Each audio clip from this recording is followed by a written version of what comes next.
May I please have your full and undivided attention? It is time for the Paranormal Rundown.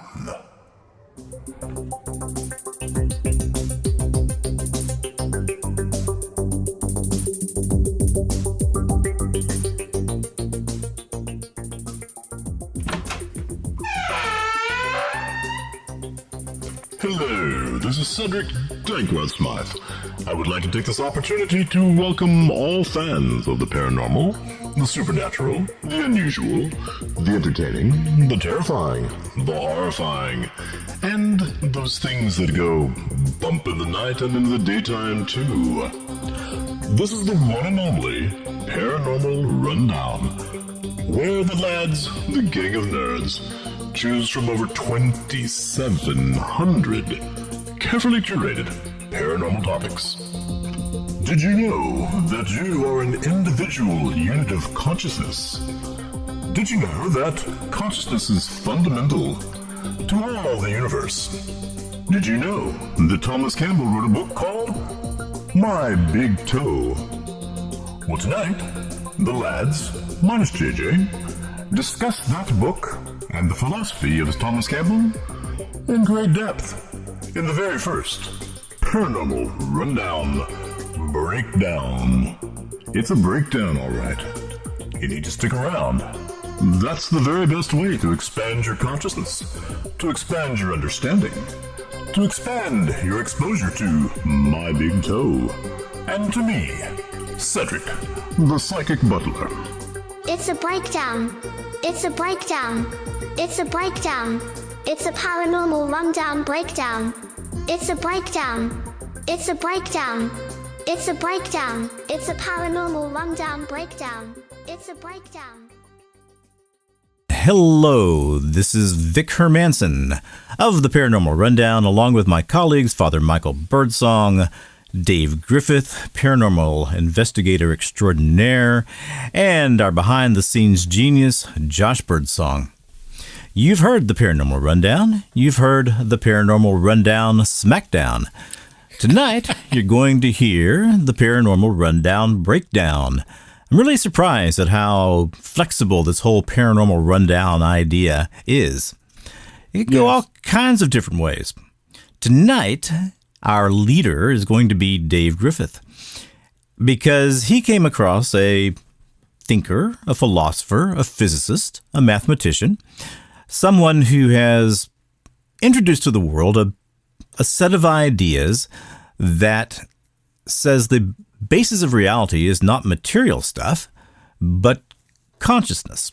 His name is Thomas Campbell. He wrote a book called My Big Toe, and toe, T-O-E, means theory of everything. So I am going to welcome you to the first Paranormal Rundown Breakdown and hand the breakdown over to Dave Griffith. Welcome. Thank you, Vic. So I ran across this Joe Rogan podcast. He interviewed Thomas Campbell, and I will put the link to that in the show notes. I recommend that everyone listening, if you want to get the most out of the conversation we're going to have now, I recommend you listen to that podcast, or maybe some other podcast where they're interviewing Thomas Campbell, or read his book, the My Big Toe, or the Big Toe something. And there's a whole website of mybigtoe.com or something like that. My Big Toe, that's it. And I'll put a link to that too. But I recommend you listen to it before you listen to this conversation, so you will have the full context. But if not, I'm going to give sort of a breakdown of what he. Let's see, that's why the name. A breakdown of the concepts that Campbell presents. Dave, can I interject something real quick before you start going? Yeah. To the listeners? I would just say this, and normally I am not the person to say such, because I'm usually the worst skeptic on the show. But if you do listen to it, please do, but do this: eat the fish and spit out the bones. And I'll let you dwell on that. Yeah, or explain that. So let's be clear. I am not endorsing all of Thomas Campbell's ideas here. In fact, I'm not endorsing any of them. I found just a massive amount of correlation between his conversation with Joe and many of the topics that we discuss on the rundown, which is why I thought it would be really cool to do this, because it touches on just about everything that we hit. So there are definitely some issues with some of the assumptions that he makes, the conclusions he comes to, that I do not agree with. And I think there's some logic flaws that he has.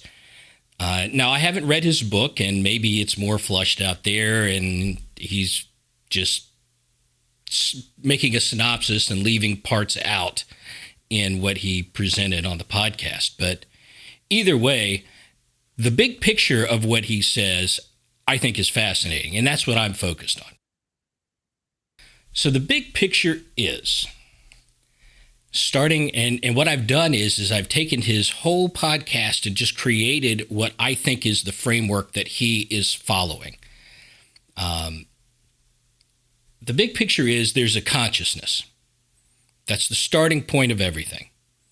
You don't know what environment that consciousness exists in or what, but it is the source of all things.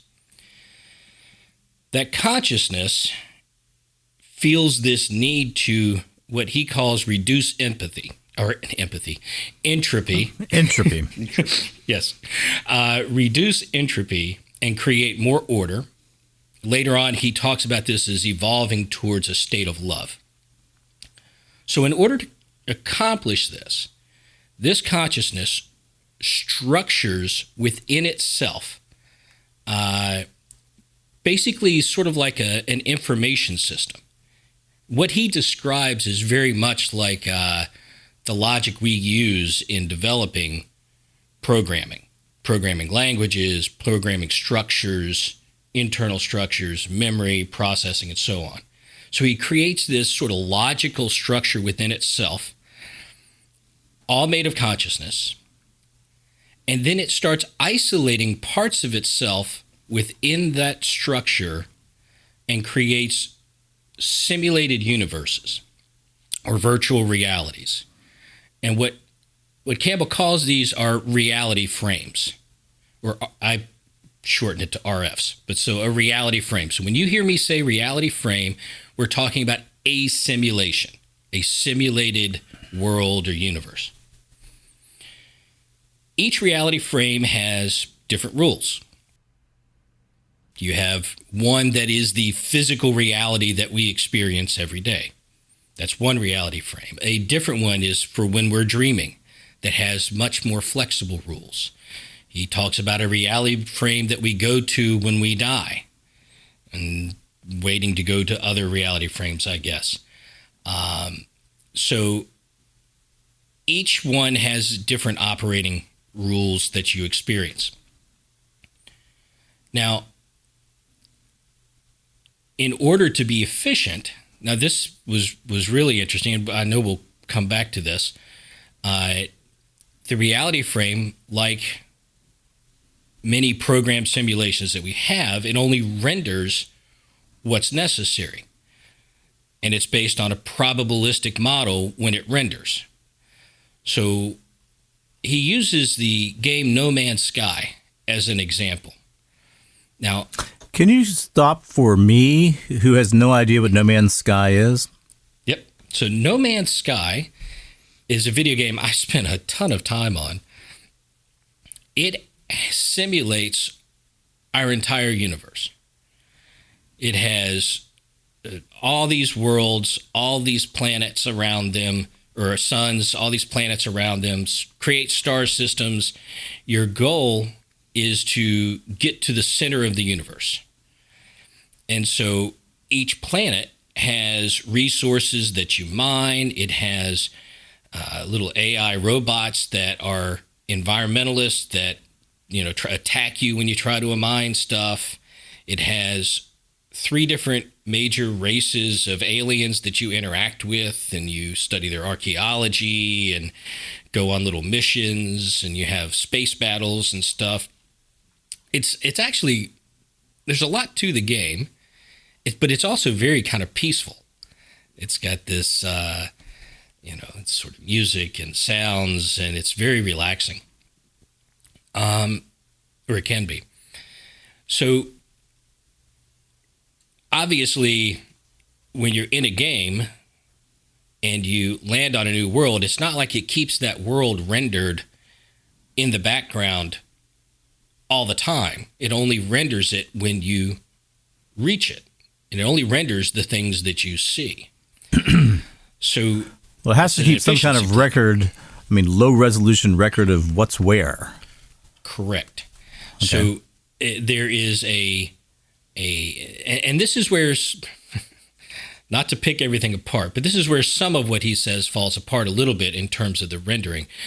In No Man's Sky, there's sort of a map of the universe, and then it renders the pieces that you're currently on. And my assumption is that those pieces are the same. I know this is the way with Minecraft. In Minecraft, you have a seed for the world that you're on, that it knows where every block is in that planet. You don't see those blocks. It's not rendered until you go to that block. But there's a map of it somewhere. What he talks about here is this universe is probabilistic, and this is to tie in with quantum physics. That's what he's doing here, is trying to explain. This whole thing is really his theory of everything. Physics and scientists have been trying to come up with a theory of everything, and they don't have one that branches all of our physics, whether quantum or Newtonian together. This is his theory of everything. And so what he's trying to do is say that when somebody looks at something, this is the observer effect in quantum physics, you have a probability wave, and the whatever happens during that wave, when it resolves, when it collapses, is what you get. But it's not always the same. So his idea here is that if you pick up your telescope and you're first one to look through a telescope, and you look at a certain part of the sky, well, there might be a planet there, there might be a sun there, there might be a galaxy there, but it's probabilistic. So you don't get what you actually get until you observe it. Does that make sense? Yeah. Well, yes. He also talks about it's not like there's an infinite number of things that you could observe. Right. Okay. So for instance, you're not going to look through a telescope in this particular reference frame and see the Cinderella galaxy. Or turtles with an elephant. Right, or turtles with an elephant. Floating through the space. Right. You will see those things that have been shown to genuinely exist in this reference frame. Yes, what's likely to exist, and then there's the probabilities of what's possible, and then it collapses to what's actual when you observe it. Right. I think he calls that the decision space. Could be. I didn't note what he called it. I just noted the concept, and I think there's probably some issues with that. But he once in his theory, once the wave has collapsed, now that's there for everybody to view. So there's a record of that. It's now been observed. It's now instantiated. Now it's reality versus probability. Okay, so let's talk about the reality of it in his point of view versus another point of view, because this is turning out to be a great discussion. But from the very start, when I was listening to it, if my first instinct was to, this guy's crazy, but but then I said, no, let's listen and let's take it in and see what I could learn from it. And one of the first things that I had to catch up on, he did not voice this particularly, but if you listen, it was a great intent that never got spoken. But from the start, in my personal opinion, there's only one way to look at this whole episode that he did. And that is to come to the conclusion that we humans were made up of spirit, soul, and body.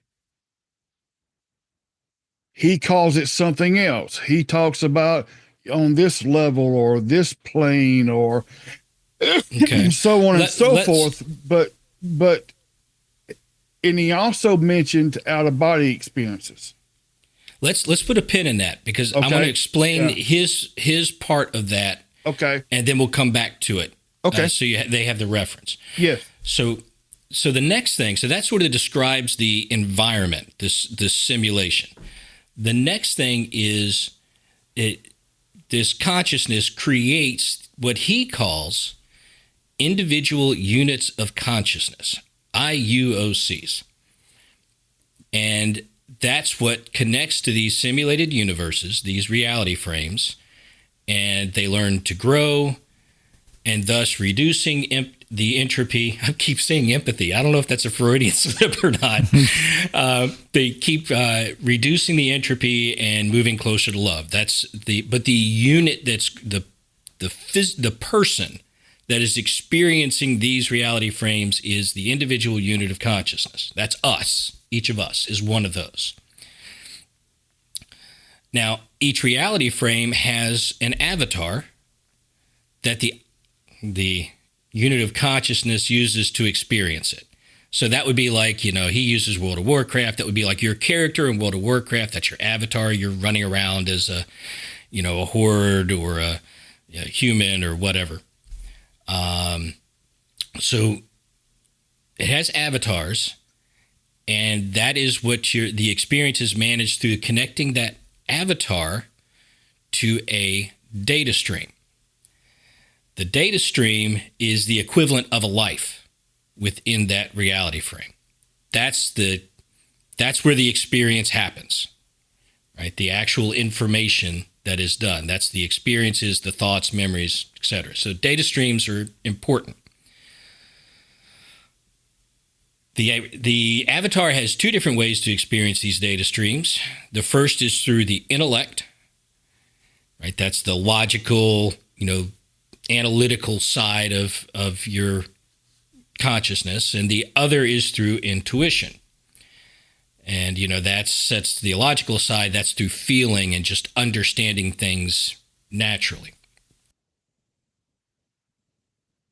With a focus on its intuition, setting aside the intellect, the unit of consciousness can switch data streams. Now remember, the data stream is within one of those reality frames. So this is where the out-of-body experience comes in. And again, we'll come back to it. So it allows it to connect to a different reality frame when it's using your intuition. So the consciousness steps back and connects somewhere else. The avatar in the first reality frame goes idle, and now it's in the dreaming state, or it's in a different simulated universe to travel or whatever, having that out-of-body experience. That's also there's a couple things that would come into play there, like remote viewing and so on. But let me throw something in, just like Father Mike did. It'll be very quick. Yep. Okay. In the Thomas Campbell universe, in the Thomas Campbell representation of reality, everything is fundamentally digital. Yeah. Yes. Everything. You need to keep that in mind because that becomes very important later on. Yes. Yeah, it is. It is a digital creation of the overarching consciousness. made with itself, within itself. Okay, now we get to the data that's behind everything. This is another important component. The data that's behind all of these reality frames is the Akashic record. So, we talk about the Akashic record, the ability to tap into it, to know things you shouldn't know naturally, to experience other lives, to know past lives, whatever. The Akashic record is the overall, we'll just call it the database that's behind the reality frames. So again, using that intuition, the unit of consciousness can tap into the Akashic record and know things or learn things that it wouldn't normally have access to in its data stream within its reality frame it's experiencing. And then when switching data streams, and this is the last two major things. When switching data streams, the unit of consciousness can choose to observe or manifest into the avatar in that data stream. So let's say it goes into a different reality frame where people are living and experiencing their life there. It might choose to just watch and see what's happening, what these people are doing, or it might choose to manifest there into the avatar for that reality frame and walk around and be physically present in that. And that comes to things like, the unknown traveler. We've talked about that before, where somebody shows up out of nowhere and then disappears, never to be seen again. Or the feeling of being watched if they don't actually manifest, something like that. And then the last thing is the system.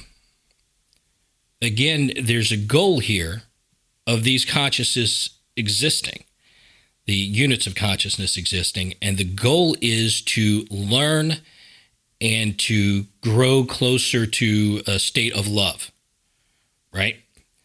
And so the system itself prompts you in certain ways to let you know that there's more going on than what you see in your daily life. So that is how he explains things like ghosts, cryptids, aliens. They did a really sort of a deep dive on crop circles towards the end, where this is the system telling you there's more than what you see. So they're sort of artifacts of the system. It's not that there are really aliens coming from another planet to here or another dimension to here, and we're experiencing that interaction. What we're talking about is the system is prompting you to say, hey, there's more to reality than you think. And, so that's how he explains those things. There's some AI discussion and some discussion on intent that we can throw for later. It's not part of that overall framework. So that sort of describes, that's the breakdown of what the framework is. Does it make sense to you guys? Yeah. Okay, I have a proposal It makes sense to me as an internally cohesive philosophical system. Exactly. Okay. But beyond that, I don't not agree really. with it totally, but I understand All right. what he's saying. So, yeah. I want to say one more piece, and this is from a personal experience that makes me look at this differently than you guys do, than I know that you guys do, and that's okay. Excellent. Let's hear it. And then we'll take the conversation wherever you want to go from there. I worked with a guy who had a near-death experience. Uh-huh. Okay. His heart stopped.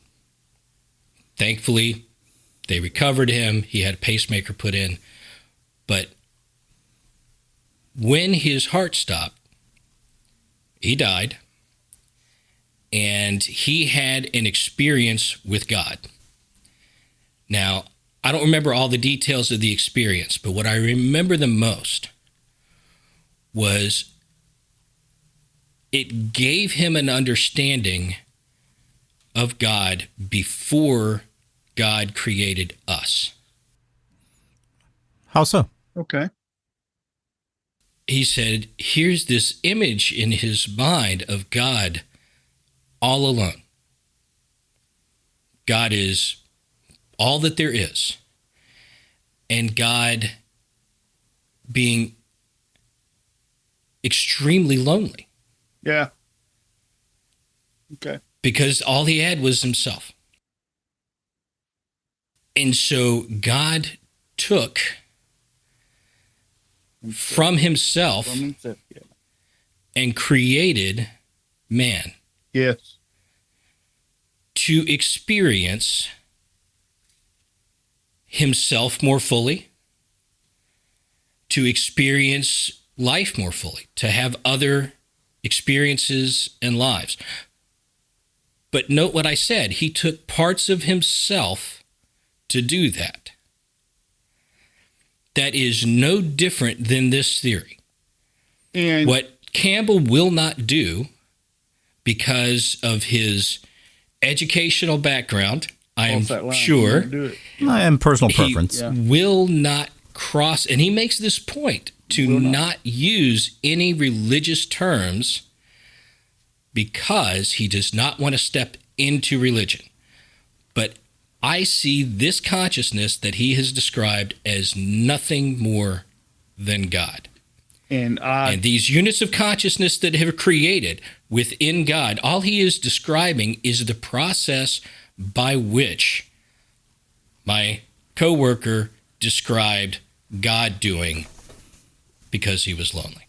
and I see that. I see that. And that's the very reason why I said, if you listen to it, you know, like I said, I was probably the worst skeptic of all. And from word one, I had my guard up. I'll just go ahead and admit it. And Sure. but that's just who I am. But the God person that was within me said, no, listen. And you know, I think that's something that we all have to do.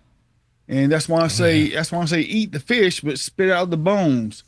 If there's no meat on it, get away from it. But if you can get something from the story, take it and listen to it and ask God for understanding.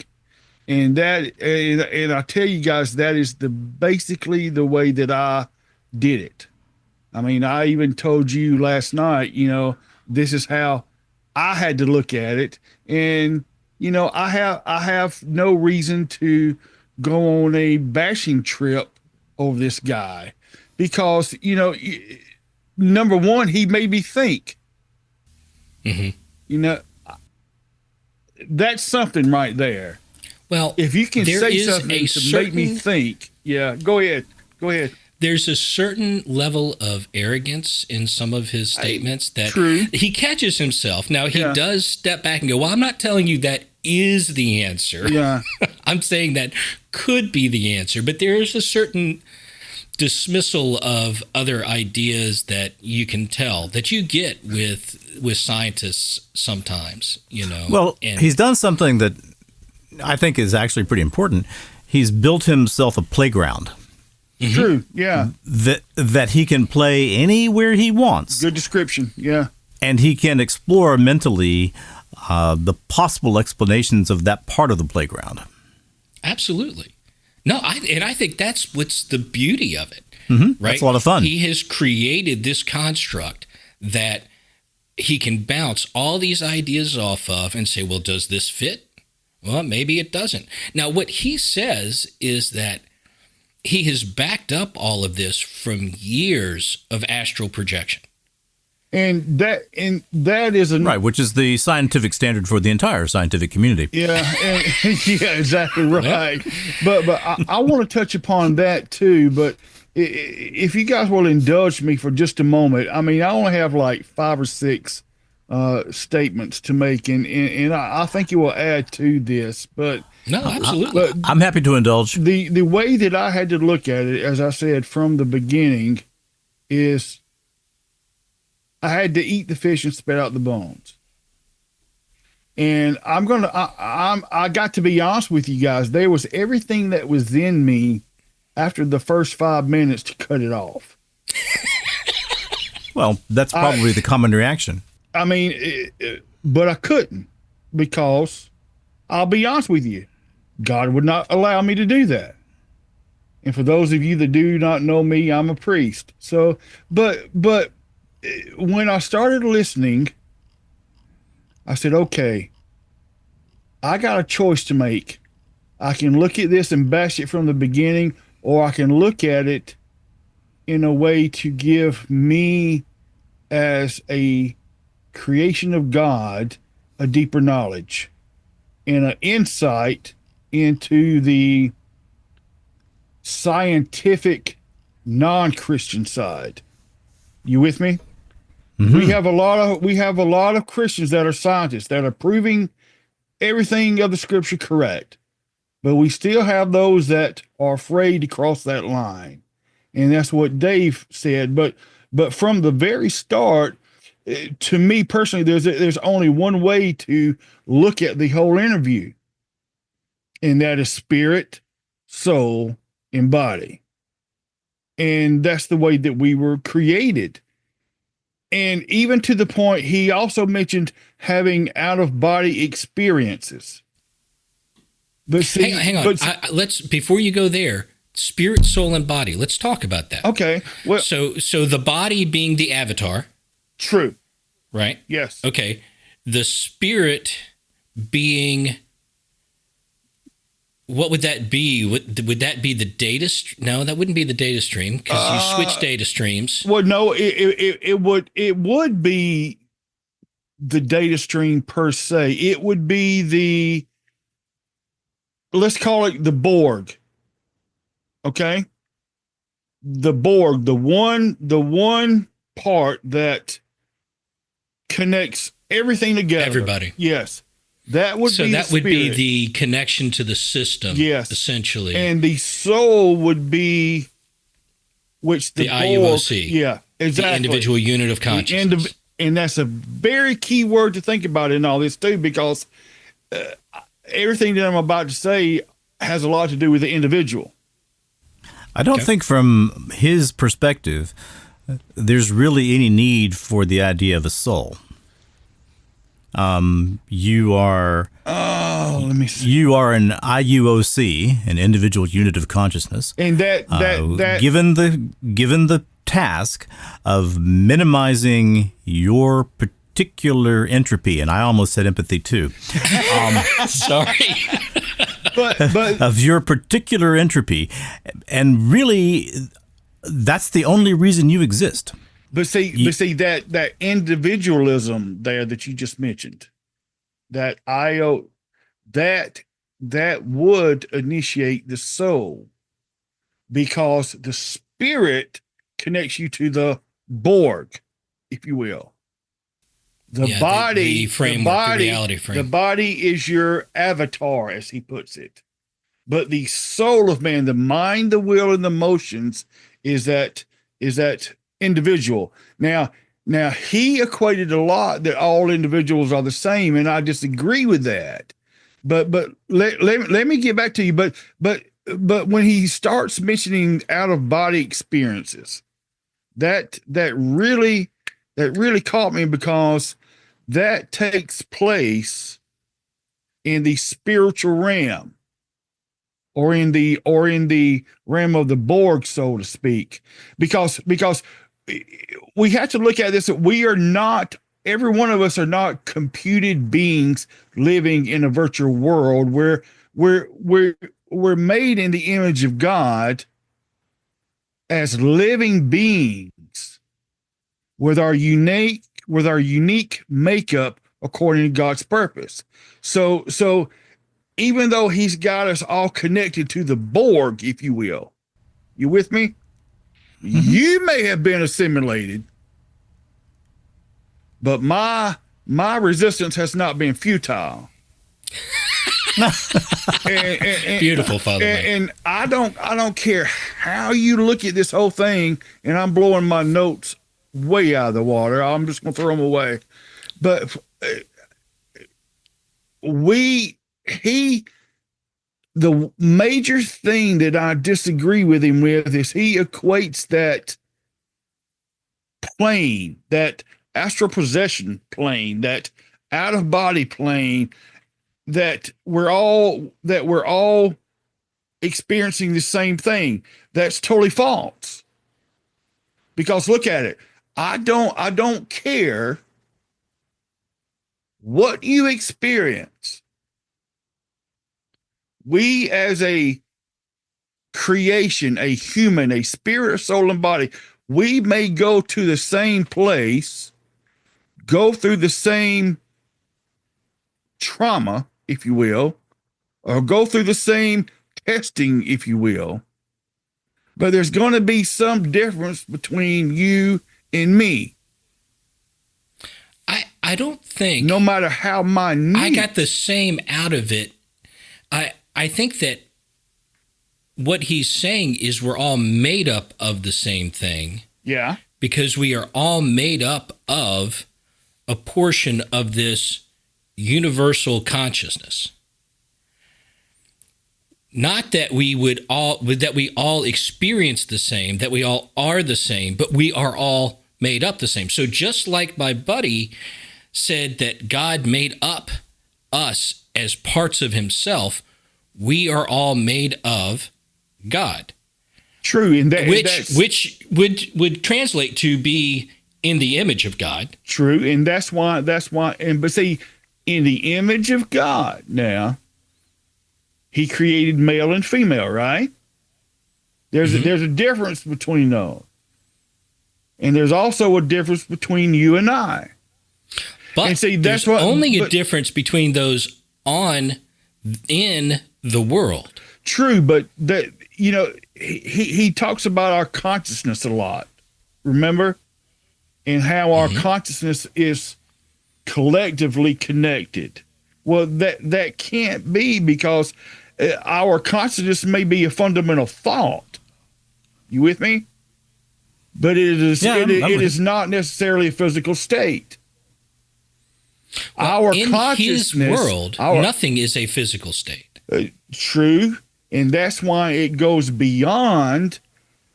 Hang in there with me for a minute.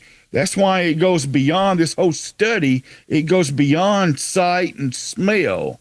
The data stream he compares a lot to in discussion consists of makeup of the environment, the thought, the emotion, the state, and even the physical state. He mentions that.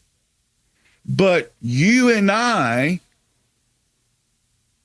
can't, there is no way possible that we can experience the same thing and have the same outcome. But he believes that.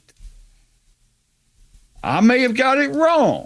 I did not hear the same outcome. So the outcome being the eventual goal for each one of us is to achieve a state of pure love.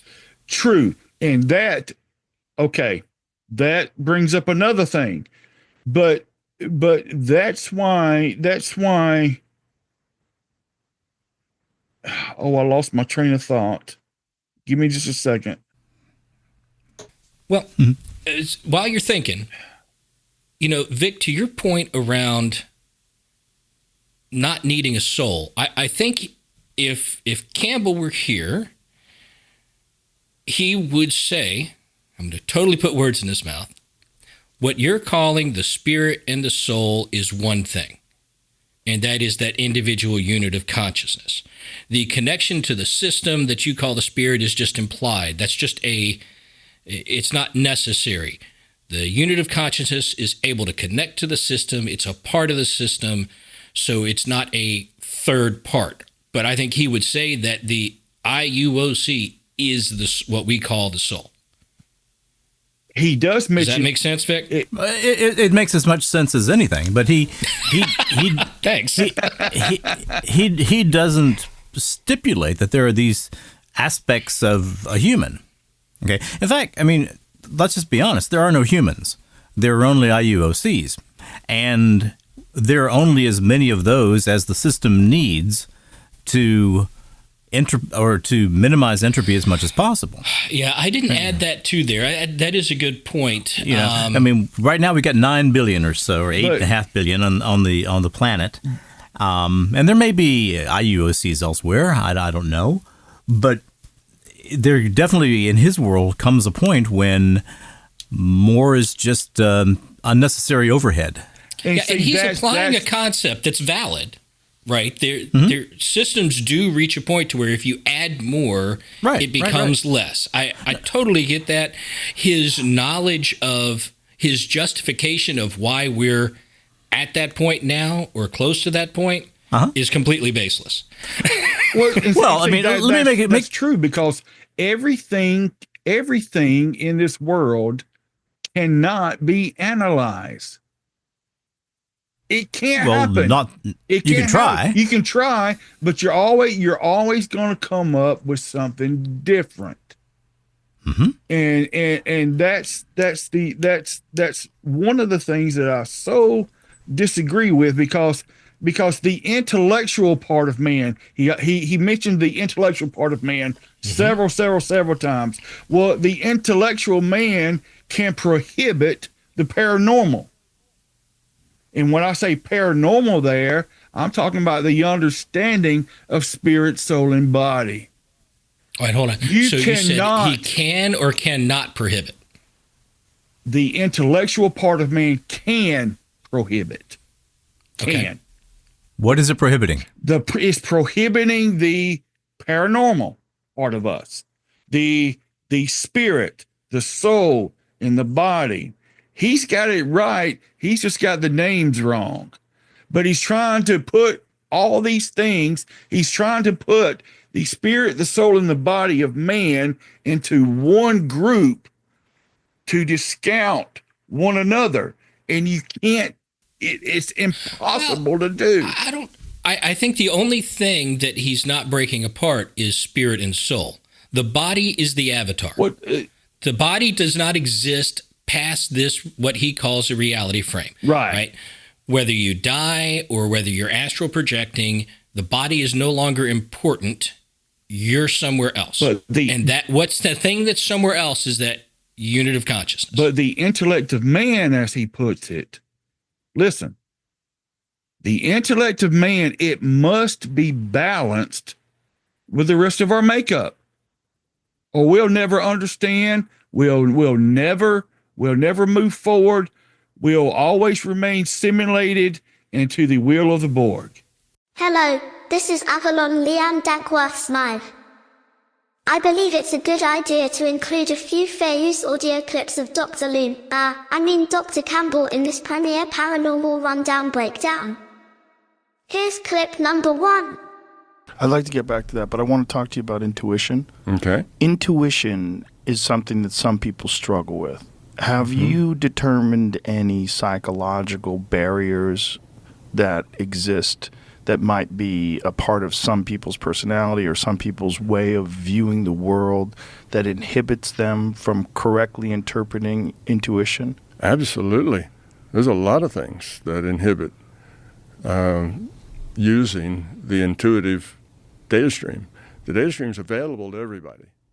Everybody can develop it. That means we're out of balance. We've got these two different ways of processing, and our intellectual side is developed. Our intuitive side was probably better when we were 2 years old than it is now. Okay, so it's atrophied. It's just sitting there basically unused. Now, this unbalance causes that intellectual side to be dominant, actually kind of plays the role of the bully. It's dominant. When you start doing things on the intuitive side, that intellect jumps in front. So let's say you want to talk to your dead Uncle Fred. So you close your eyes, you get in a meditation state, and you go, "Uncle Fred, are you out there?" And you hear "Yeah, I'm here." Intellect jumps in and says, "What was that? Did I just make that up? Was that in my imagination, or was that real?" Well, the intellect's butted in, doing analysis, trying to make judgments, and the intuitive process is gone. It breaks it. So that's one of the biggest things, because we're so out of balance in our Western culture. Another big problem is people who want to learn this. I really like to learn this. I want to experience it firsthand. They have a desire, a strong desire to go out of body or to be able to heal or remote view. I want to do it. All right, so they close their eyes and they get in their meditation state and they're thinking, I want to do this, I want to do this. They'll never do it because their intellect is in the process of wanting them to do it. It's a need they have. So if you try too hard, you prohibit it. If you really want to do it to a point that it's important to you, you inhibit it. The people who are most successful are the people who come in and, I don't know, could be true, could be false. I'll just go through the motions and see what happens. They're relaxed, they're open, and, like this one I teach all these things, and I have a course. I do like, boy, there's two things there. Remember that Borg statement. Okay. I do like his breakdown of the two ways of viewing or connecting with reality. And that is intellect versus intuitive. Okay. And he does say that you have to lean on the intuitive side to be able to switch data streams, to experience other paranormal type of activities, to pull things out of the Akashic record, whatever it is. Hello, this is Avalon Leanne Dackworth Smythe again. Lucky you. Now, let's hear Dr. Campbell blather about, or rather, speak most eloquently about the Akashic record. You get information. There is information available to you. There's a database out there, and that database is required. The reason it's there is because it's required for the rendering. You have the larger conscious system configures a piece of itself to be the computer, and that computer, in order to compute this reality, needs information, needs data. So it creates a database from which it takes information and helps it create. So the rendering engine needs that, but you are really a piece of consciousness. That information is in the consciousness system. You're a piece of that, so you have access to it. The Hindus called that the Akashic records. Yes. Yeah, that's what they called it. But everybody who has learned how to control and work with their intuitive side knows is that you can get information comes to you. Sometimes it's precognitive. That comes from the future probable database. Sometimes it's historical. Sometimes it's all kinds of data. But the intuitive part of man, I'm going to give you this, and then I'm going to hush. I promise you. But the intuitive part of man, it goes right along with some of the stuff that he said about the consciousness of man. But see, what we got to understand, the consciousness of man equates awareness with a choice. In his statement, we didn't have a choice. It was all data. It was, this is where you are. This is where you belong. But if we're going to really use the intuitiveness of man, the consciousness of man, it's going to bring about an awareness of a choice, our existence, and our very purpose. I disagree. Okay. Choice is at the core of the entire system. That's what I'm talking about. How so, Dave? Well, so He didn't put it that way. again, this is a little bit of mumbo jumbo. okay. But There's lots of mumbo jumbo. Hey, this whole thing is mumbo jumbo, man. well, I don't think it's as mumbo jumbo as it feels. Well, okay. But the core of the system is done through a choice within that consciousness. What's the word you just said? Consciousness. But Yeah. before that, you said another word. Another Choice. word. Core. Choice. Yeah. No, that's what I'm saying. Choice is Right. at the core. Of it. Exactly. So he uses choice first in the way that creates the bits that makes the software of the system. But when he went, correct me if I'm wrong. I may have misunderstood him. Okay. Please correct me if I'm wrong. But when he starts mentioning more and more about the data streams and all that, Mm-hmm. it was as he was putting that, we didn't have a choice. This was the makeup. This is the route that you're going through the fibers of the matrix. Okay. And you're going to be connected to the Borg. Okay. And become a slave. So the Borg. So let's talk about that. To the Borg. That is nothing more than being a slave to the reality that we exist in. Exactly. Okay. So we are slaves to these bodies. We didn't choose to have this cellular makeup, this carbon-based system that we live in. Okay? We didn't choose it. Okay. That's all he's saying. Okay, what he's saying is that what we view as a carbon-based cellular reality that's built on quarks and molecules and whatever, all this stuff, none of that's real. All of it's software. It's software built out of the consciousness itself. Now, we've had this conversation before about simulation. I think with the Wandering Road guys and maybe with Bert. We've had this a couple of times. I view simulation theory as extraordinarily valid because I think that we are in God's simulation. God created a medium for us to live in. We call it physical reality because that's how we experience it. What God made it of, what's behind the scenes, dark energy, dark matter, I don't know, something else.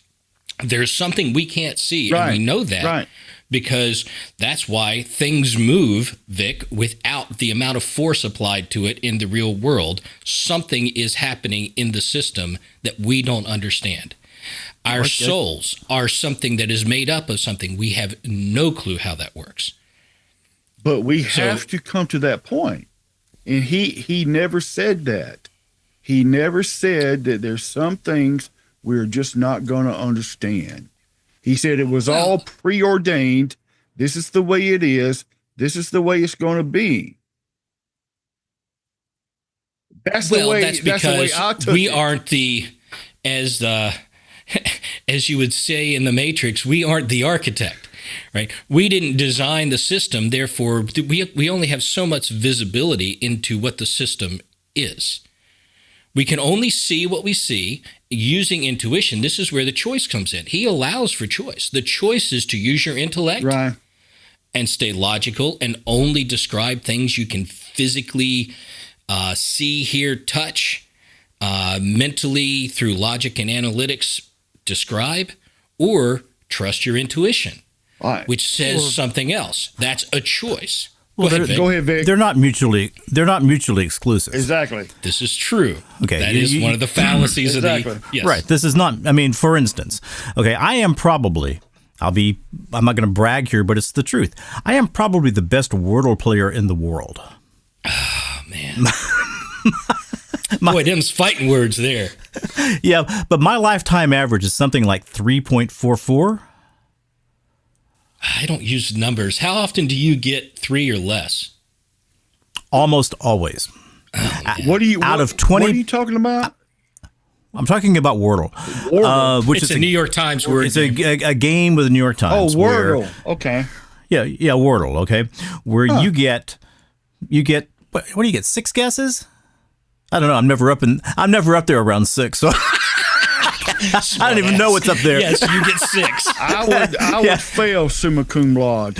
I'm usually in 4. Very rarely do I go over 4 unless it's got double letters or it's a funky word. Out of 20 plays, I will get 3 15 times. I'm gonna have to. Now, do you always start with the same word? No, I specifically jump around from word to word. See, I do too, and I think that's why I don't do as well. Based upon my feeling of what a good word would be. So I will say that's what I use. I will say to myself, I think today might be a P word. Mm-hmm. So and occasionally I'm totally wrong. I mean, I have had 6s, so there will be something in my brain that says, why don't you try Q today? But you didn't. But see, here's the thing about it is, Vic, even in that, you did not base it, okay, on one scientific method. You didn't try to analyze it all night long. You didn't run it through this test. You didn't run it through that test. You said, okay, here we are. This is part of our makeup, and let's move forward. Well, true, but I'm not finishing my story. I mean, I'm sorry. I'm sorry, but I was just... Well, and I bet he actually does, because I bet even though you choose a P word or an L word or a K word, I always use 2 vowels in the first word, and I try to use an R or an S. Yeah, of course. So, because yes, most likely those are going to pop up. So that's right. the analytic part. That's the Statistically, intellect part. You can figure out which words are more likely to come up. You absolutely can do that, and you should. But that's the statistics of the game. But there will come a point in the game. Okay, so for instance, why am I able to do this? Well, because I've spent most of my life playing Scrabble. Okay, my average Scrabble score is about 412. Killing me. Killing me, Vic. I am by I mean, I hit 400 sometimes. By no means the smartest guy in the room. Well, believe me, neither am I.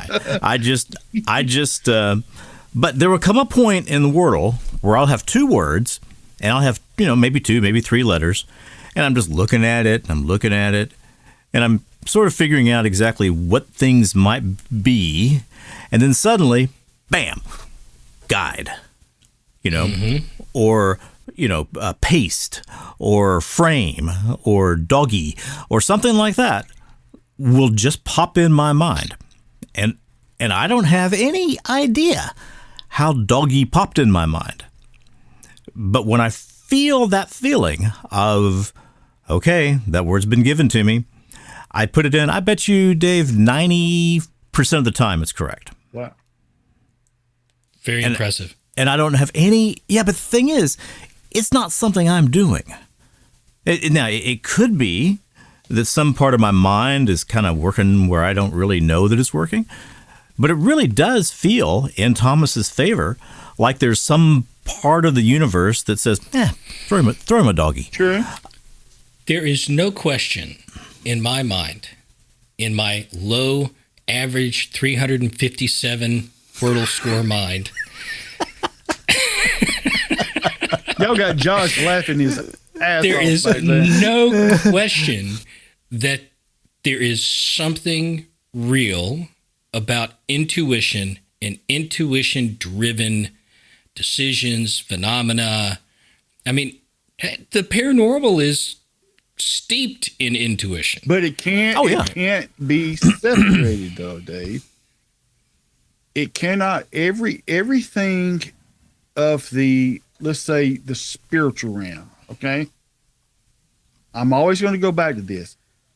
It cannot be separated from the soul and the body. It's going to affect the soul and the body. Well, I don't think he's thinking of it as separated. What I think he's saying is the soul, that IUOC, that consciousness, right, exists. That's what's experiencing everything. True. The soul can choose to view the data stream that it receives, our life experience, through the lens of intellect or intuition. And I don't think he's saying it's an either or. What he's saying is you have more capability, you have more tools in the toolbox when it comes to understanding the system and utilizing the system when you use the intuition side of your decision. Okay, correct. And that's a very important thing to talk about in the scientific community. Do you remember how Dr. Campbell initially became aware of this entire set of possibilities? Yes. I missed that. Okay, well, he became aware of it because he found that he could intuitively determine which punch cards in his early computer work were not correct. He'd either punched the wrong hole, or the hole was off by a couple of millimeters or a millimeter, or... A story near and dear to my heart, because my dad programmed punch cards for the railroad when I was growing up. Wow. I used to have stacks of those things at home. We used to fold them over and make Christmas wreaths out of them. Yeah, you can make spray paint them. Right, or paper airplanes, or all Because there were kinds. so many of them, you couldn't use them for anything. But anyway, that was he found that he could intuitively determine which of his cards were wrong. And his fellow academics and programmers realized that, whoa, he can do something that I can't do. I wonder how he does that. And so they would ask him, hey, you want to help me with my cards? No, I don't think I can do that. I'm too busy. But I think from there he went to meditation and found out that he was a very good natural meditator. Yes. Yeah, he got into meditation. Mm-hmm. And then he had another, I don't know if it was a physicist or a New Age practitioner. I couldn't tell for sure. Created this sort of clinic with test rooms for astral projection, and that was like the next stage after the meditation. But see, astral projection that takes me. Guys, you know me. I'm always going to go back to this. No, of course, yeah. Astral projection is nothing more than being. Let's talk about our intuitive side again, okay? Is being in tune with your spirit that was given to you by God. Think about astral projection and what they're really doing. They're going into the spirit realm, but not necessarily the right place, okay? But not necessarily the spirit realm. Yeah, true. They project in the real world. That's what my mom did. But with that being said, think about John, Saint John, the last apostle alive on the Isle of Patmos. He said, on the Lord's day, I was in what? The spirit. And the Lord said, come up here. He embraced that spirit part of him to go into a higher level. And this whole discussion and this whole thing about Thomas Campbell, what encouraged me about it, although I disagree with a lot of what he said, but that's neither here nor there. But the whole podcast encouraged me to think about John going up into the third heaven. You with me? And seeing things, hearing things, experiencing things. What could happen to God's creation if we were able to finally put his creation together, spirit, soul, and body, all be in tune? Because if you do something in the physical, it's going to affect the soul and the spirit. If something affects the soul, it's going to affect the physical and the spirit. If you affect something in the spirit, it's going to affect the body and the soul. But what if it was all together? So I take his conversation as I want to call it a spiritual challenge to be, if you want to call it the smackdown again, the total package. Well, he's certainly at least worth as much consideration as Father Telemond in the Shoes of the Fisherman movie. And okay. that's Father Telemond. Yeah, I'm glad you said that, because Thomas reminded me of Father Telemond. Right. Father Telemond was 100% earnest, 100% serious about what he's doing, and I believe 100% loving of Christ. He was the Russian. No, Father Telemond was the academic. Yeah. Who was writing books that... the questionable books. The questionable books. Yeah. Okay. Yeah. But I believe if you were sitting there in the room with Father Telemond, his love of Christ was the same as any of the cardinals that were... They just couldn't understand him. They couldn't understand him. Okay, But but Father Mike, I want you to describe what it means to be complete like that. So we all have a spirit, a soul, and a body. So what is the next level that you're speaking of? Describe that? The next level is to acknowledge that we are created in God's own image. Genesis chapter 1. He says, let us make man. Let us. He's speaking of himself, Christ, and Holy Spirit. And as God is 3 in 1, we are 3 in 1. Spirit, soul, and body. But the human mind cannot comprehend that we are 3 in 1, if you will. To embrace the total package of mankind is to know that every thought, every word, every deed affects the spirit, the soul, and the body of man. And if we lean onto one side of it more than the others, we're neglecting the others. Does that make sense?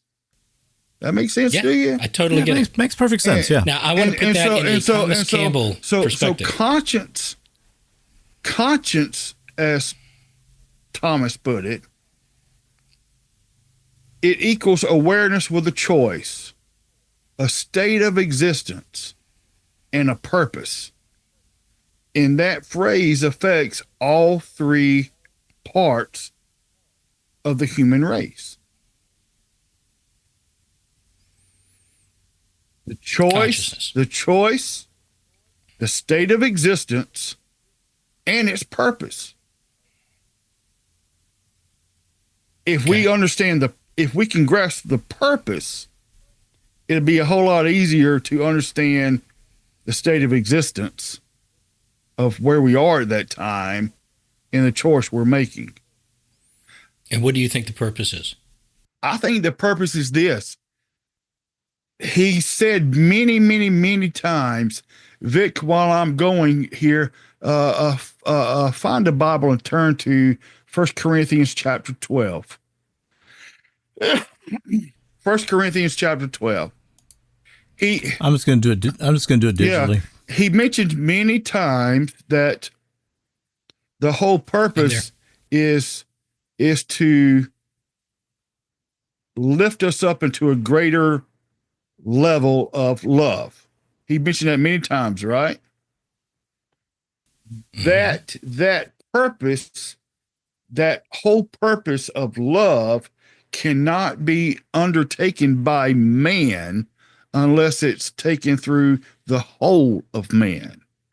So look at 1 Corinthians chapter 12 he talks about spiritual gifts in chapter 12, but read the very last verse.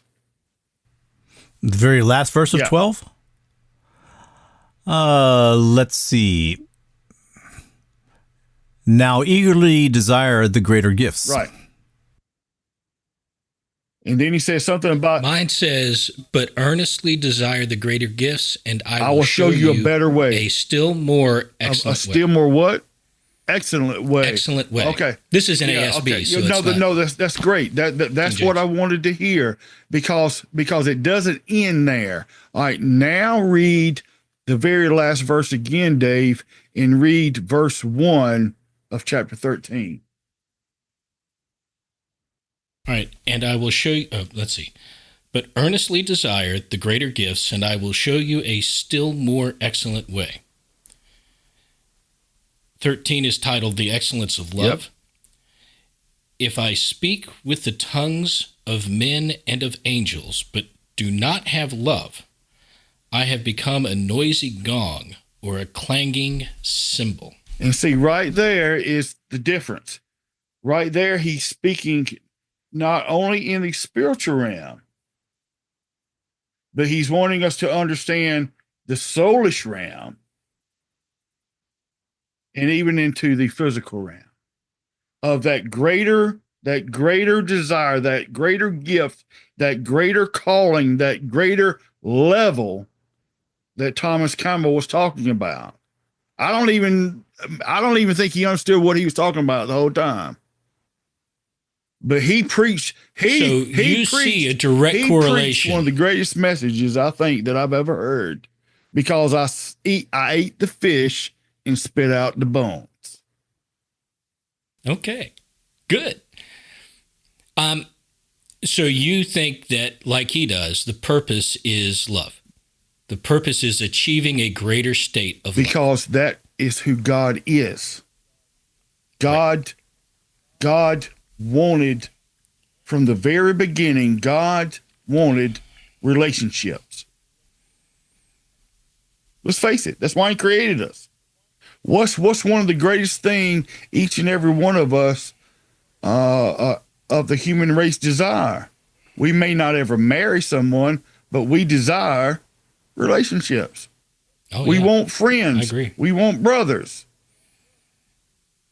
I agree. All right. I want to take it back to something you said. Ahead. And I want to try to fit it into this framework. Oh, God, help me. Okay. Because he's avoiding religion, he does not talk about this. Okay. But where does Christ and the Holy Spirit fit in this framework? In the very smack dab middle of it. So I would propose, because you said we create, let us create. That's what the scripture says. So given his framework, I would say that Christ, since he is subdividing himself to create these things, right? Christ would be essentially the architect of this entire system. Yes, Christ. Think about who Christ is. Christ is the Word. God spoke. Who did he speak from? Christ. Okay? Mm-hmm. And who moved upon the waters? Who breathed into man? The Spirit, right? Right? Okay. So where does the Spirit fit into this? The Spirit would be sort of like the operating system. True. That runs. Yeah, the framework. Processor. The main board. So the code. Yeah. The piece that flows through everything. Right. What do you think of that, Vic? Well, I was kind of trying to figure out, look, I mean, it's difficult for me to think in these areas. Of course it is. It is for me. I generally keep them separate, but I'm trying to think of a situation where the avatar of, and I'm going to use the word a Christ, would fit into an avatar with something as useless as I am. We're not the same being. Okay, I don't have the same capabilities or the same existential nature as a Christ. Well, son, isn't I'm just a man, and I'm doing. And most days I do at least a decent job of doing that. But man, some days I don't even do a good job of that. You're doing the best that you can. Is that not what Christ came for, and presenting his own self to be? I'm here. I'm doing the best I can.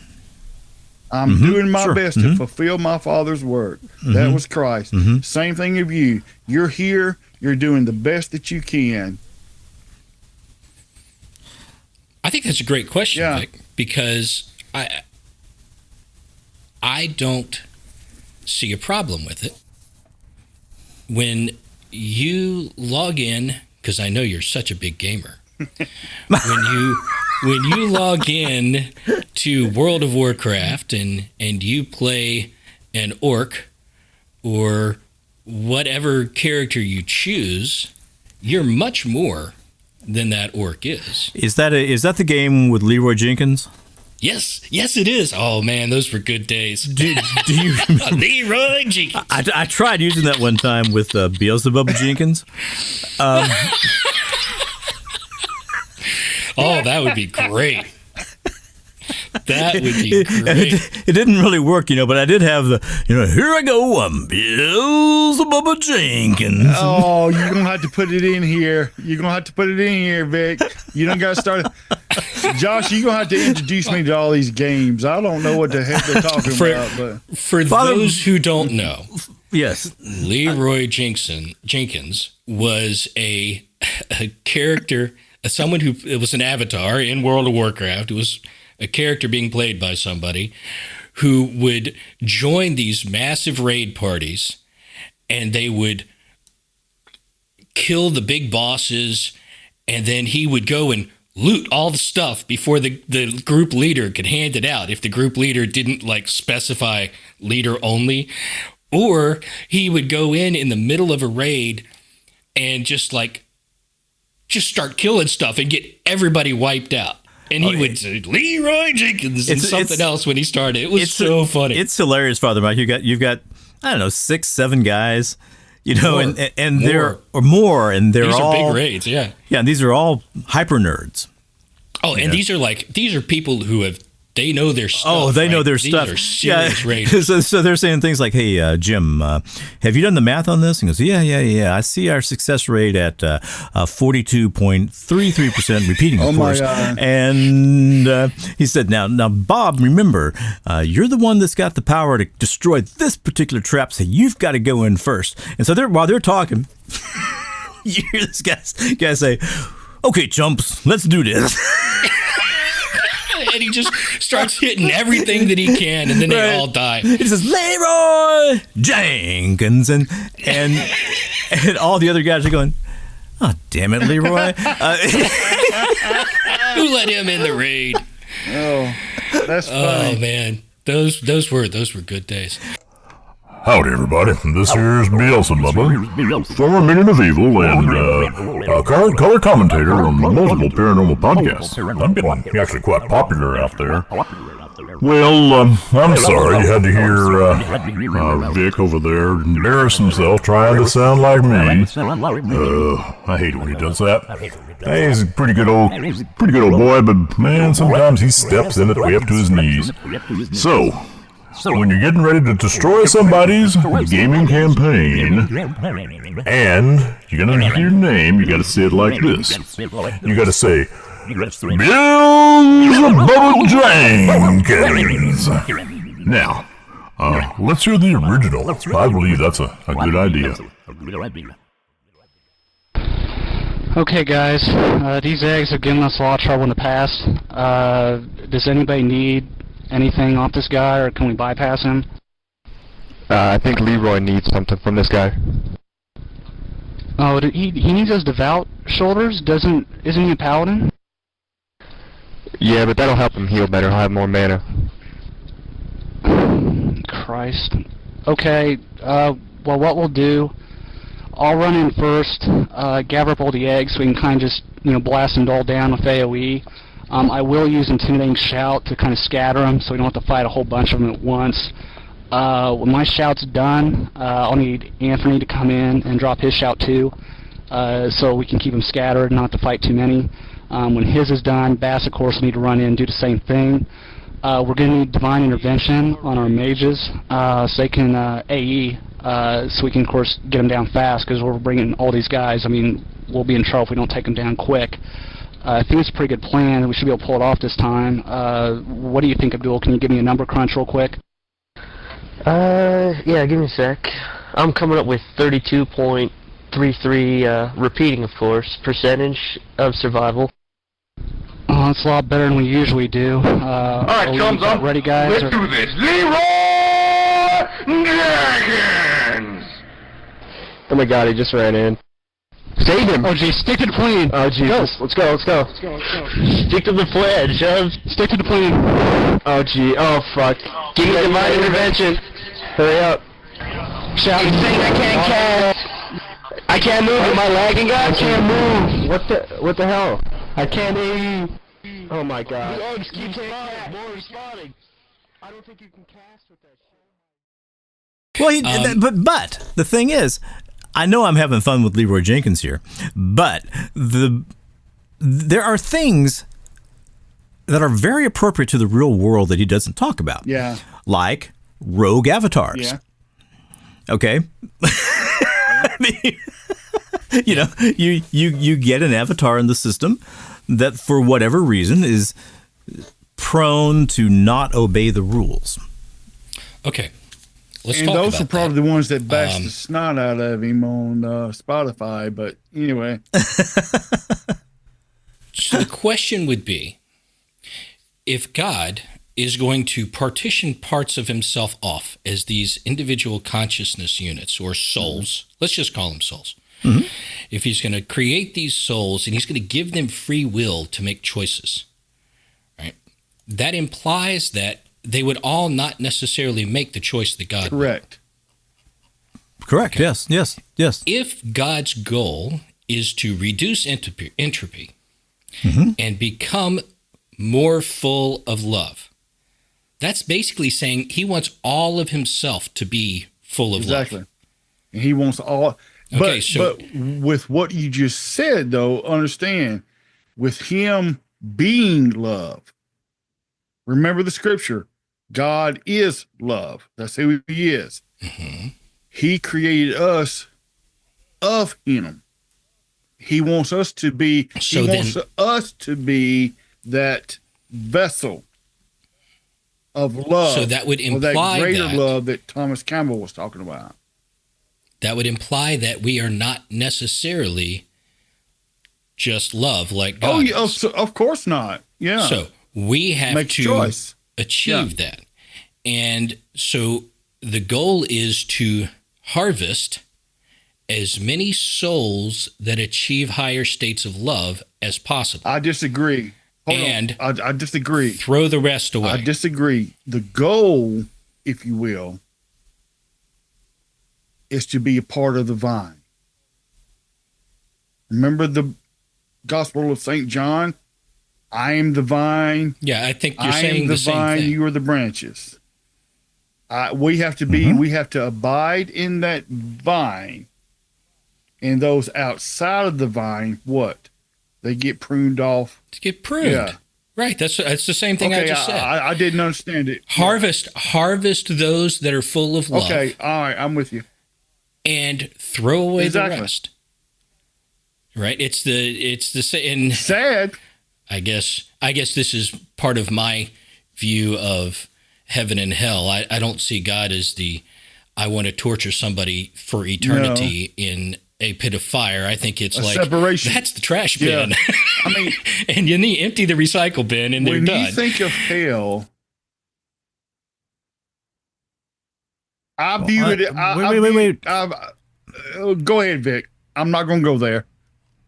Go ahead. Oh, you can go anywhere you want. I mean, this is the rundown. But hell to me is, I think where you were heading, Dave, is nothing more than a separation from God, a separation from love. That is punishment. That is terrible, to be separated from that love of God for eternity. I don't know what that entails. Nobody does. No. So, I mean, I don't care how many times you've read the Bible from Genesis to Revelation. Don't spew me with all your BS. You don't understand it no more than I do. You know, and that's I can't put it any other way. I mean, 30 plus years of ministry, I still don't understand what hell is. I do know this. It's a separation from God in his love, and I don't want to be there. And I think he portrayed that very well, but you just got to listen to him. Go ahead, Vic. I'm sorry. I interrupted you.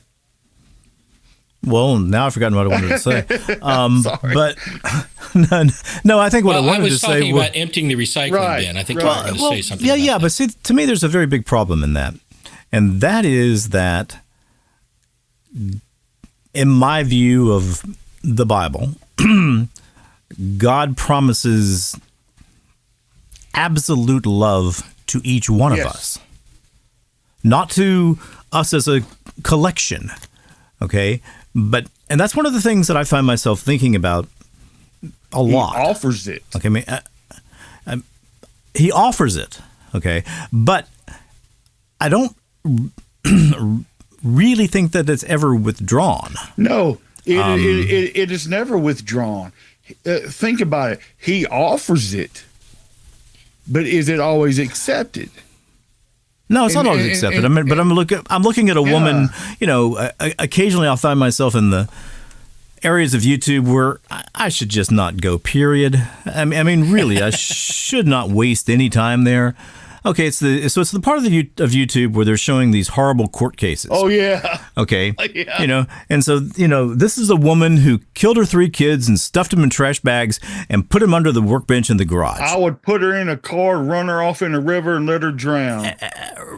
And that's an exaggeration, but that's the kind of thing I'm talking about. Okay, and so it's a year later, and finally people are saying, "Hey, where are those 3 kids?"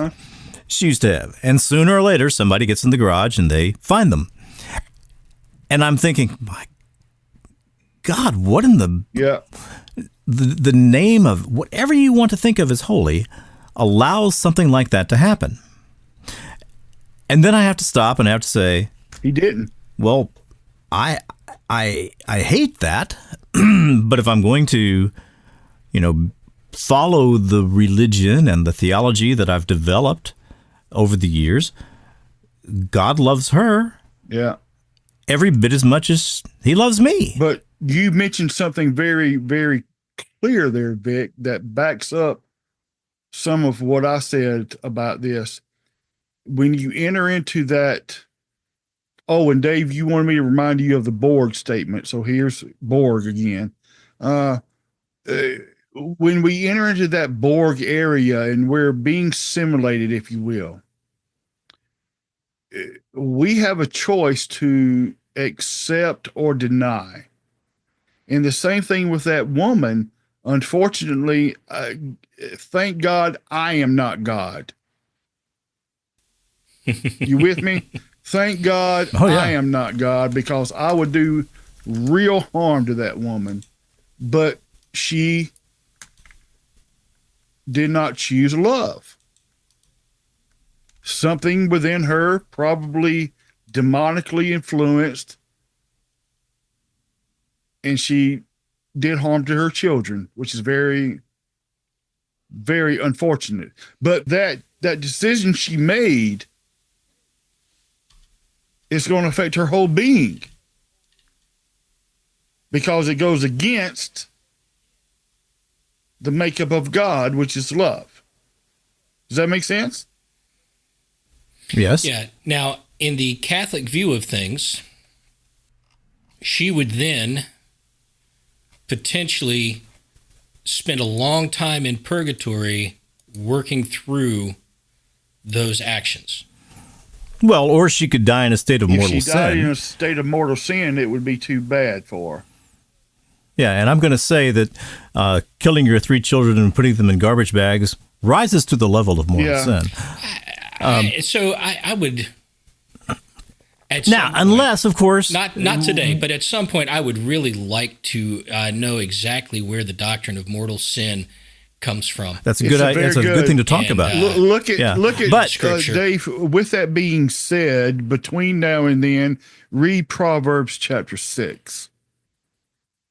But as a human, you would also think, look, an intact human soul doesn't do that kind of thing. So there's something wrong there. Yeah. There's something wrong in her programming. There's something wrong in her lookup tables or something. I don't know exactly. That's why I said demonically influenced. And when we make a distinct decision to do something opposite of the will of God, that places us in a position to be demonically influenced. So you're very right. This is a perfect cutting off point, Dave, because in the Thomas Campbell My Big Toe world, he makes allowances for aliens and black-eyed kids and Bigfoots and demons and all kinds of paranormal things. I'd like to hear that. Yeah. Okay. I was hoping that you remembered that better than I did, but I know he does talk about it. Yeah. I do. Okay. So what his perspective on that, on all of those things, is one basic understanding. The operating system, right, that runs this framework provides us with nudges to understand that there's more to what we experience than the physical reality. I agree. Okay. I agree totally. Now, that's his explanation for all totally of it. agree with that. Not that there's aliens, not that there's Bigfoot. I'm not going to discount all that either, but I agree with it. These are things that physically manifest in our environment somehow, hence the operating system creates them. And that's what I'm calling it. He didn't call that. He just, I forget I don't think he gave a name to it. But yeah, there are a lot of big topics in the world that he doesn't give a name to. But the operating system is a good one. That's a good name. I would consider that to be the operating system or some function within the OS or software program that runs. It's the underlying kernel or whatever. Yeah, it's a decision maker that watches over humans and decides when they need nudges, which I would call the Holy Spirit, right? So that would be saying that it is manifesting these things to trigger us to recognize our reality is more than what we physically see around us, and it is more than what we know or understand.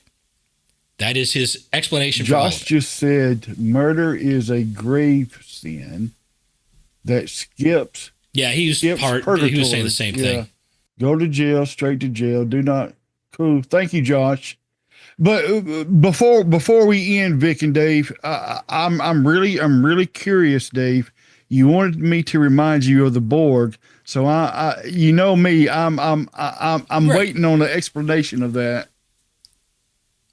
Yeah, so I think we got into it some already, but basically, the Borg, this overarching connectivity together, is the system of consciousness. True. Yeah. That we live in. Not that, it's a hive mind because we all think the same thing and do the same thing, but more about we're all part of the same thing. Right? We are all pieces of this consciousness as individual units of consciousness. We are all connected to the same constructs, these reality frameworks. We are all feeding data in and out of the Akashic record. We are jumping from framework to framework, but those frameworks are all where all the other units of consciousness are. And we all have the same goal, being higher degrees of love, less degree of entropy. And we could also have the same goal. But I would just interject this part. We may all have the same goal, but we may not necessarily have the same path. Correct. Yeah. So unlike the Borg, we are not beholden to each other's thoughts. We do have individual freedom and choice that we make. And we all have our own path through these frameworks. But we are all made up of the same thing, which is essentially code written with bits of the universal consciousness that we would call God. True. So we're all part of God. We're all made up of God, in the image of God, living with a universe or with universes that God created. So it's all God. And it all has the same purpose, just different functions within that purpose. True. So I don't think, this is why I found it so interesting. I don't think his worldview is all that different than mine. He just won't call it God. Yeah. That makes a lot of sense. What do you think the reason for that is, Dave? Indoctrination in the university system. I mean, everything he's talking about comes back to the idea of this innate consciousness of the universe. Here's what I think. Everything. Yet he will do just about anything he can to just not even use the word God. That's the influence of today's society. It'll make him unpopular. They'll crucify him. Here's what I think. I think that he stepped out on a limb a long, long time ago, creating this framework, creating this theory. I think he's been burned. I think he's been ostracized. I agree with that. And I think that no matter what conclusion he comes to, as long as he stays away from religion, he can still claim to fit within the scientific world. Except he doesn't have any empirical evidence of anything. True. Well, I don't know. So I Not solid. don't know what Not all solid. is within his books. When he was pressed to actually recreate, Joe presses him and says, look, and Joe was totally right on this. He's like, look, why don't you redo this experiment? Because there was an experiment where two people got in two different rooms, right, and went on an astral projection trip together, experienced the same thing, got back, relayed the experience, and they said the exact same stuff, right? Described everything to a T, and he can't find those tapes. Yeah. Well, And also, Joe's like, recreate it. he was, yes, but he was very evasive when he was asked that And question. see, that's one of the parts that wanted me to claim, I'm sorry, BS. If you're not willing to recreate it or do it again, there's a problem. Well, I think there's some truth to what he said, which is that if you don't want to accept the evidence, you Exactly. No, that's true. Absolutely. So the only people that can guarantee what happened are the people who were in the room, watched the experiment, and did the questioning afterwards. I wonder if I totally get we that. could get that guy for an interview. There's no way. Well, I don't know, Well, Dave. okay, I say that. really don't. I mean, one of the things we have here that we can use and gives us an advantage is Father Mike. Okay, Father Mike's a priest. You know, if you write to him and say, listen, I found when I listened to you correlations between Christian theology and what you're saying. However, I found areas that don't fit at all. Man, I'd sure like to have a conversation with you. I can't imagine that he would immediately turn that down. That's fair. I'll try. My guess would be he is judicial in the amount of interviews he gives because he's got funding, right? They're doing experiments. The website that he gave out is cusac.org. That's CUSAC.org. It's a center for something. A Center for the Unification of Science and Consciousness. And they're actually developing a video game where it is using random number generators and AI to attempt to allow people's intent, the player's intent, to affect the game. That's not new. And record the results. It is in a video game. It's not new from an experimental standpoint. Right. Tell me a video game that's got millions. It may of people not on be. it A multiplayer game like that. I can't be. Boy, that sounds stupid. I cannot remember something like that. Not that allows intent to affect the game itself while you're playing it. The outcomes. What have you heard of before? Well, I know that there is an individual thing you can do where, and I don't know which website this is, I'll find it. But anyway, you go up there and it's a constantly running random number generator.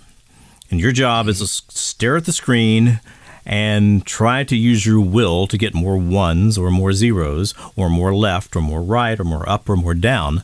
But your job is to influence that stream. But that stream, is that stream isolated to you, or is everybody affecting the same stream at the same time? The one I know, the stream is isolated to you, which is what the difference is. I totally want that link. With Dr. Campbell. Hey, can we do That's a Dr. Campbell thing? No. But I think it's with MIT. But you get the ability, you get the chance to try and shift the outcome of this random number stream. I'll be one of those that say, go odds, and it'll go even. Yeah. Well, me too. Yeah, that kind of stuff happens to me. Right. Yeah. So, I mean, if you're going to say I want more zeros, then it's going to say, forget you. Well, when I was doing dowsing rods, when I used to dowse, I would want to cross the dowsing rods for yes. Instead, they would go out. They would separate for yes and cross for no. That's funny.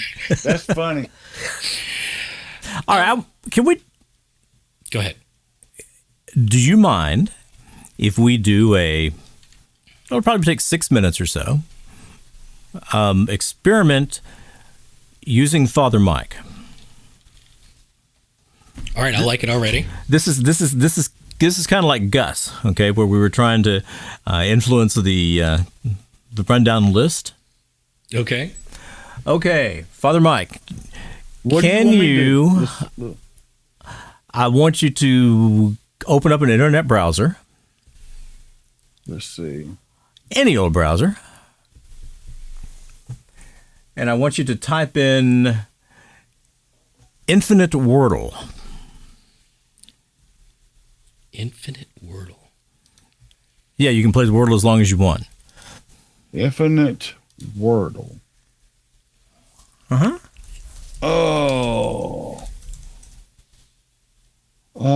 Infinite Wordle with an unlimited version of Josh Wordle's Daily. Is that it? Okay. Yeah. Go there. Okay. And so this is the first time you've ever played Wordle, correct? I've never seen this. Yes. Okay. Then hit that X and get rid of the entry screen. Okay. Now, Dave, our job, my job, your job, and Josh's job is we are all going to be sending negative influences to Father Birdsong. Everything in our minds is saying, lose, bad words, bad letters. Okay. That's what. So Father Birdsong, we're attacking. Okay. Okay. Now the way you play is that you simply play any 5-letter word. Okay. Okay. Like power or, doggy or any 5-letter word you want. A word that people frequently use as their first word is adieu because it has 4 vowels. But you can try any word you want. And so I'm starting to concentrate against you right now.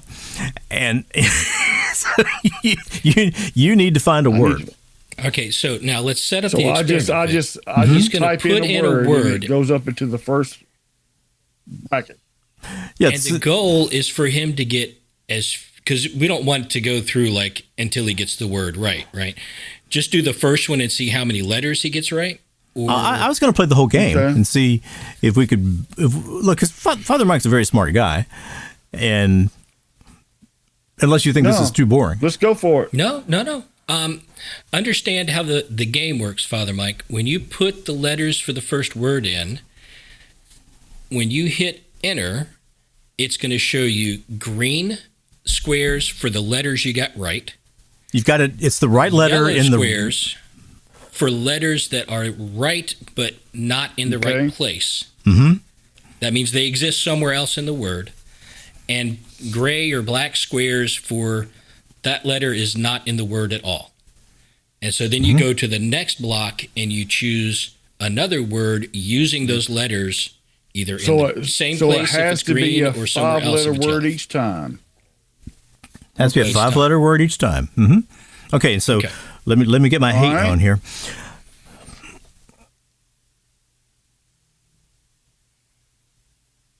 Ooh.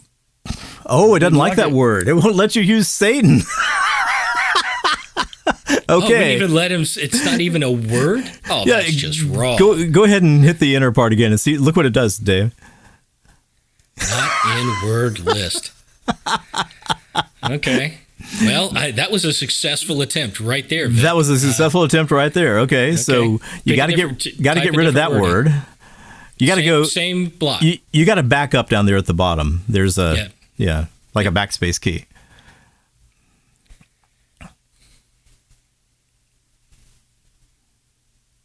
Okay, so you got one letter. Okay, so you know you have an I in the right place even, and so now you have to build on that. So here's what I think, Vic. I think this is going to take forever. It's going to take forever. I think let's just stick with The first word. the first word. Okay, so, all right. So can you clear a game and What happens if you go back up to the address and hit enter at the top?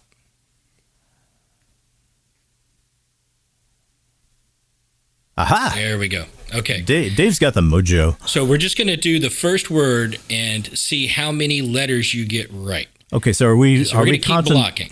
Are we concentrated against him now or for him? We're still concentrating against. Let's do 3 against and 3 for. 3 4. Okay. And see I'm where just we going to wind come up with a All right? different Okay. word. Yeah. Yep, mhm. different word. Josh, you keep score. Okay, so that's the first word was 1 correct, and the second one was 1 incorrect. Okay, Okay, so go so refresh the page. Right, go up and to the refresh- top and do the address again. just refresh Yep, the there you page. go. There you go. Okay.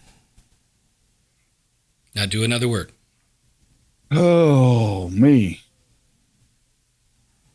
And actually, this will be the third because Satan was not even a valid word. Okay, so this is it. So this was 2 incorrect. Okay, so there's 1 correct, 1 incorrect, 2 incorrect was what he did. Okay, now we're going to be sending positive vibes towards you. So 1 correct, 1 So refresh it, incorrect, Father Mike. and 2 incorrect. Okay, so now, hang on, let me change my mindset. Like, okay. Okay. Now we're rooting for Father Mike. 1 incorrect. He's just warming up. Just warming up. You got the next one, Father Mike. Refresh it and do another. Mm.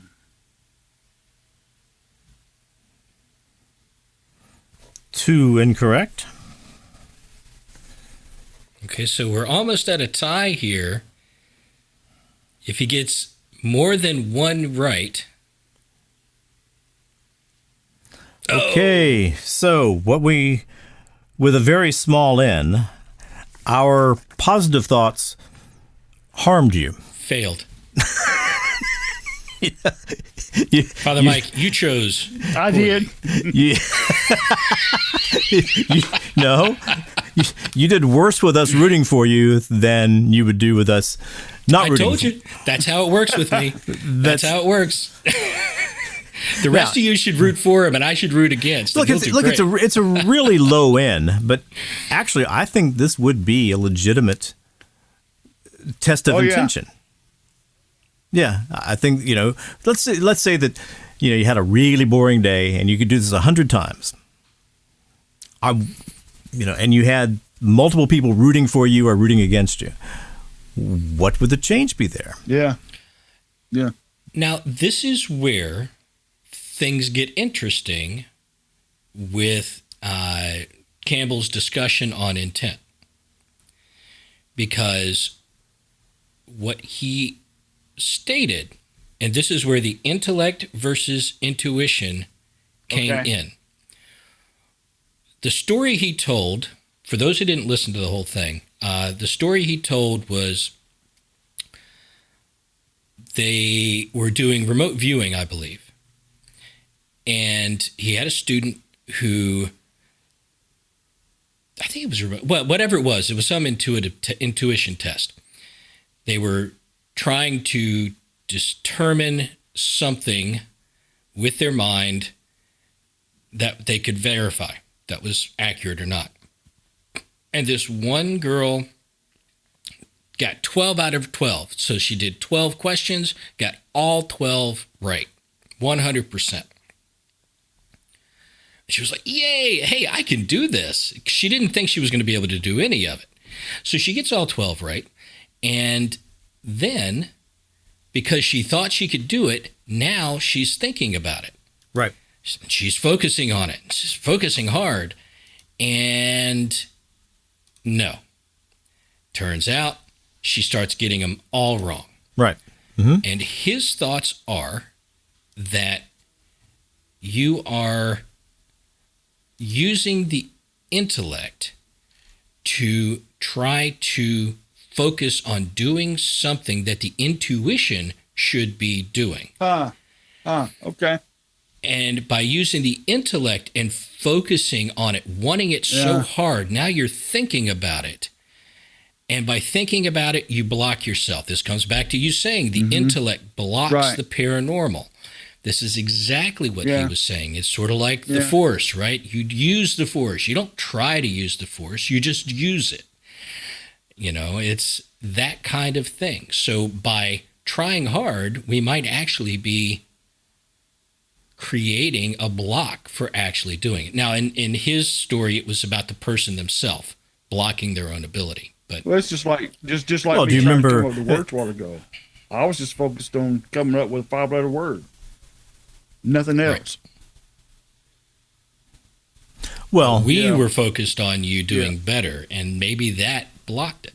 Well, see, I can think of a lot of times in my life where the more I thought about doing well with something, the worse I did. I mean, and that's really, really frustrating.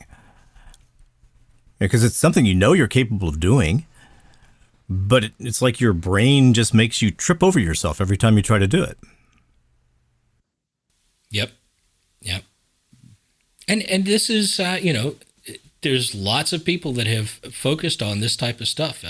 Rupert Sheldrake is one that has done lots of experiments on this. There's stuff on his website for it. And he has gone about it in a very scientific manner and has shown significant results above, what do you call it, Vic? Statistically just significant. Well, above randomness, yeah. Yeah. I mean, yeah. Well, guys, I am getting done for the day. Okay, sorry about that. So I want to get a feel for what you guys thought of this format. Oh, I love it. I what like do you think of the breakdown? I love it. I would be happy to have 1 out of 8 shows be a paranormal rundown breakdown. I love it. Okay. Cool. I had so much fun with this one. I so enjoyed Campbell's interview with Rogan, and just because it triggered so many thoughts in my mind of conversation. I mean, we've had all of these topics in our conversations, many of them many times, yes, many times. And so it was such neat to see it all fit into a single framework. I love this episode. It was very good to me. And so I would like the listeners, before we go, mail us feedback at paranormalrundown.com. Let us know what you thought of the idea for this show, this format, and of course, what you thought of Campbell and that interview. But we'd love to hear back from you. Absolutely. Howdy, everybody. This here's Beelzebub one more time. I got to thinking, I realized I ain't never done an outro on the Paranormal Rundown.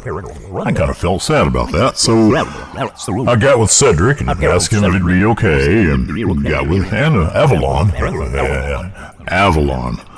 and made sure it was okay with her. You don't want to get crosswise with Avalon. She's got more ways to mess you up than a demonic hound's got demonic fleas. That's a bunch.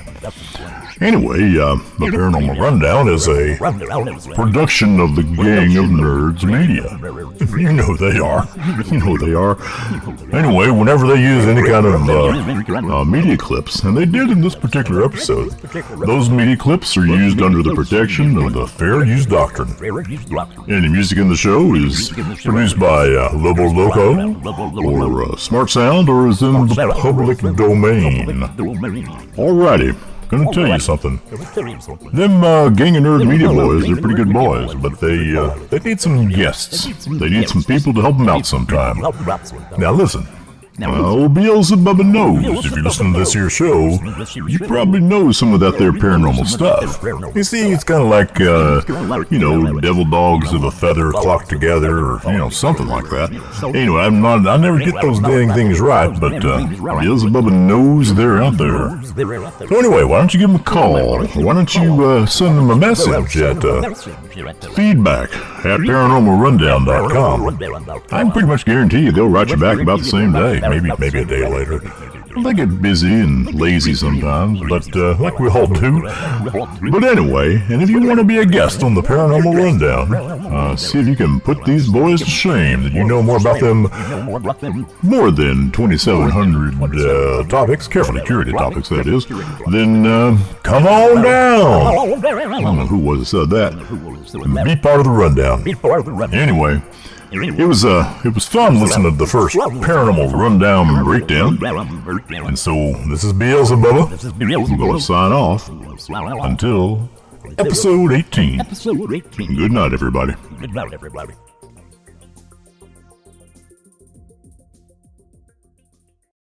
I expected the religious people to be coming down my throat. But no, they see that I have explained God to them. I've explained what God is, what it's doing, why it's doing it. It's the larger consciousness system. So God is the largest consciousness system. It's evolving toward becoming love, lowering its entropy. Yes.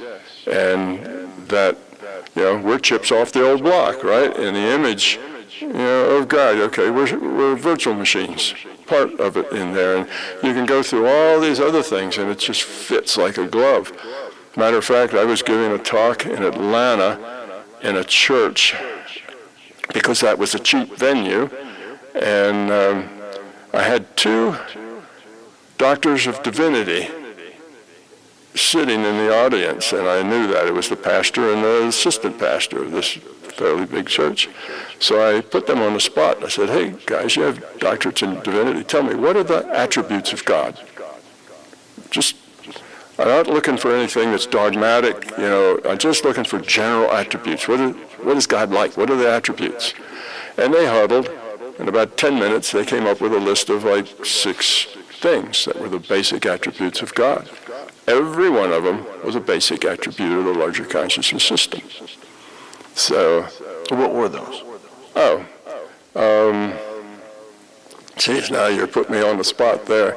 That was probably 15 years ago. Basic things like awareness of what's going on, not necessarily omniscience, but awareness of whatever, kind of the originator, the source. That was another one. Well, that fits. It's the source. Yes, it's aware. We're all subsets of it, so it knows what we're thinking and what we're doing and that kind of stuff. Another one was about love and caring and brotherhood and all that kind of thing, as opposed to being grabby and selfish and greedy. It was that too, because its whole entropy reduction thing in a social system is toward cooperation and caring. And it was those kinds of things that they went through. I don't know, I just got 3 of them, what the other one was. But there was a few things that people associate with God that this system doesn't have. It's not supernatural. It's a natural system. It's not perfect. It's still evolving. It's still changing. It's still in a state of becoming. It's not infinite, because nothing real can be infinite. Infinity is only a concept. It's not a thing. You can never get to infinity. It's something you can get asymptotic to, but you can't ever actually get there just by definition. So it's not instantaneously all-knowing of everything because it has to focus, just like we do. If it wants to be aware of what you're thinking, and it has to kind of focus on what you're thinking. It focuses by intention, just like we do. So it has all the information available to it, and it works at a much higher speed than we do. So just like those AI, do a lot of things in a very short time. Matter of fact, as I go through book 1, I talk about that a little, and it's probably like a billion times faster.